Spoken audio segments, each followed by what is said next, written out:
Pinaveshka. Handa ka sa akin, Danaya. Hindi talaga kita mapapatawad sa ginawa mong ito sa akin. Pasneya ka.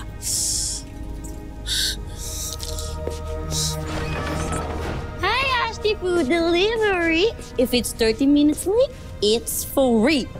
Lina, tulungan mo ko. Pakawalan mo ko dito. Bawal po, Ashley. Bawal ko yun gawin eh. Papagalitan po ko ni Ashley Danaya. Pero may dala po akong pagkain para sa inyo. Halika po, susubuan ko kayo. Hindi ko kailangan ng pagkain. Lumayas ka! Nasaan si Mira? Nais ko siyang makausap. Papuntahin mo siya dito. Sinabi ko na po sa kanya na nandito kayo. Pero marami po kasi siyang ginagawa ngayon eh. Kaya ako po muna ang pagtiyagaan ninyo, ha? Okay. Bakit ba ipinagpipilitan mo ang iyong sarili sa akin? Kasi po, Ashley ko kayo.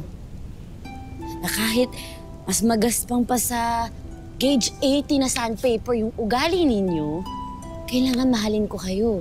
Medyo mahirap po yun, Ashley. Kaya please lang po, huwag na kayo pakeme-keme dyan. Kumain na kayo dahil alam kong gutom na kayo.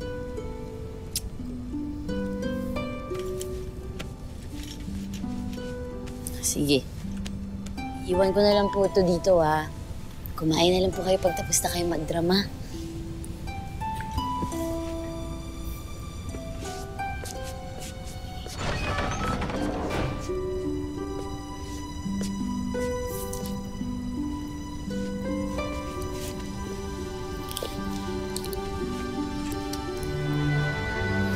Kumain din siya.